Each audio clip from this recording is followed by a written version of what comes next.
आदित्य का खून से सना हुआ शरीर जमीन पर पड़ा है। चीख पुकार मची है। और वही अवनी जो कुछ देर पहले लाल जोड़े में किसी और की बनने जा रही थी, अब दादा भाई के सीने पर पिस्टल ताने खड़ी है। या तो मुझे गोली मार दो दादा भाई, या फिर अपनी दुल्हन बना लो, गोली का आए थे। जी हाँ, दंगल टीवी के ड्रामा पति ब्रह्मचारी में एक ऐसा खतरनाक मोड़ आ चुका है जिसने पूरे परिवार की नींव हिलाकर रख दी है। लेकिन यह तो बस एक भयानक तूफान की शुरुआत है। कहानी की शुरुआत वहाँ से होती है जहाँ सब कुछ बिखर चुका था। आदित्य की अचानक हुई मौत ने अवनी की दुनिया उजाड़ दी। अवनी का रो रो कर बुरा हाल था। वो चीख रही थी, चिल्ला रही थी और इस पूरी तबाही का जिम्मेदार सिर्फ एक इंसान को मान रही थी, दादा भाई यानी सूरज। अवनी का साफ कहना था कि सूरज की झूठी दबंगई और कानून को हाथ में लेने की आदत ने उसके आदित्य की जान ले ली। अवनी ने साफ कह दिया कि अगर सूरज ने गुंडागर्दी की जगह पुलिस और कानून पर भरोसा किया होता तो आज आदित्य जिंदा होता। वो भरी सभा में सूरज को खूनी ठहराती है और कहती है कि अब उसके घर वाले उसे नहीं छोड़ेंगे, बीच चौराहे पर जलील करके मार डालेंगे। और फिर अवनी एक ऐसा कदम उठाती है जिसकी किसी ने उम्मीद भी नहीं की थी। वो सूरज की ही बंदूक उठाकर उसकी छाती पर अड़ा देती है और गिड़गिड़ाते हुए कहती है कि या तो उसे गोली मार दी जाए या फिर उसे जीवन दान दिया जाए। जब सूरज गोली चलाने से इनकार कर देता है तो अवनी एक ऐसी शर्त रख देती है जिससे पूरे परिवार के होश उड़ जाते हैं। मुझसे शादी करो दादा भाई, अब मेरी जान तभी बचेगी जब मैं आपकी पत्नी बनूंगी, क्योंकि मेरी इस बर्बादी के जिम्मेदार सिर्फ आप हैं। यह सुनते ही पूरे घर में भूचाल आ जाता है। सूरज शादी करने से साफ इनकार कर देता है क्योंकि वो शादीशुदा है, लेकिन अपनी गलती का पश्चाताप करने के लिए वो अवनी को अपने घर में पनाह देने और उसकी पूरी जिम्मेदारी उठाने का फैसला करता है। लेकिन सूरज का यह फैसला उसके अपने ही घर में आग लगा देता है। घर की चाची ताहिमा सूरज पर टूट पड़ती हैं और उसे खरी खोटी सुनाते हुए कहती हैं कि तेरी इसी गुंडागर्दी और मसीहा बनने के शौक ने एक हंसते खेलते घर का चिराग बुझा दिया। ताहिमा साफ कह देती हैं कि एक शादीशुदा मर्द का किसी दूसरी औरत को दुल्हन के जोड़े में अपने घर ले आना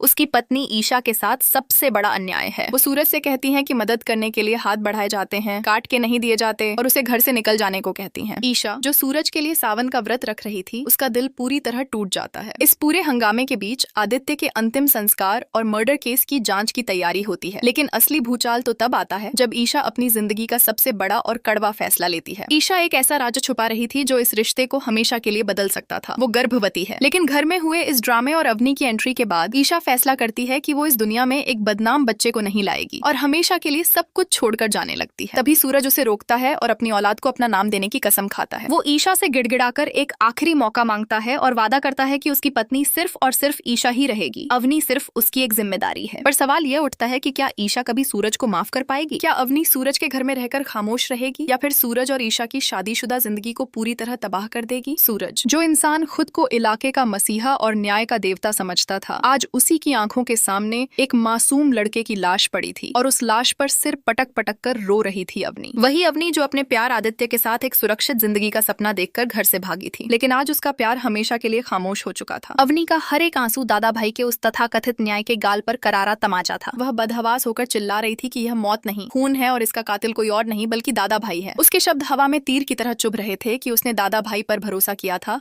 लेकिन सूरज की गुंडागर्दी और कानून को अपने हाथ में लेने की अकड़ ने उसके आदित्य की जान ले ली। घर का माहौल इतना भारी हो चुका था कि हर तरफ से सूरज पर उंगलियां उठने लगी थीं। चाचा जी और परिवार के बाकी लोग आग में घी डालने का काम कर रहे थे, लेकिन निशा और श्रेया जैसे समझदार लोगों ने साफ शीशा दिखा दिया कि सूरज की मसीहा बनने की जिद ने आज एक हंसते खेलते घर का चिराग बुझा दिया। अगर उसने कानून को अपना काम करने दिया होता तो आज आदित्य जिंदा होता। अवनी का गुस्सा और दर्द इस कदर पागलपन की हद पार कर चुका था कि उसने बंदूक उठाकर सीधे सूरज के सीने पर तान दी। उसने गिड़गिड़ाते हुए चीखते हुए मांग की कि या तो उसे गोली मार दी जाए क्योंकि अब उसके पास जीने की कोई वजह नहीं बची, या फिर सूरज उससे शादी कर ले। उसका तर्क सीधा और खौफनाक था। अगर वह इस घर की बहू बनकर दादा भाई की पत्नी नहीं बनी तो बाहर उसके अपने ही घर वाले उसे बदनाम करके सड़कों पर मार डालेंगे और इस पूरी तबाही का जिम्मेदार सिर्फ और सिर्फ दादा भाई है।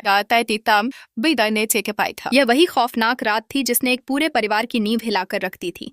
लेकिन कहानी का असली दर्द और उलझन तो यहाँ से शुरू होती है। अवनी की इस मांग ने पूरे घर में एक नया भूचाल ला दिया। सूरज जो खुद को गुनहगार मान रहा था, उसने शादी करने से तो साफ इनकार कर दिया, लेकिन अवनी को अपने ही घर में पनाह देने का एक ऐसा फैसला लिया जिसने उसकी अपनी शादीशुदा जिंदगी की धज्जियां उड़ा दी। सूरज की पत्नी ईशा जिसने उसके लिए करवा चौथ और सावन के व्रत रखे, जो उसके आईएएस बनने का सपना देखती रही, आज उसी के सामने सूरज एक दूसरी औरत को सुहागन के जोड़े में उठाकर अपने घर ले आया था।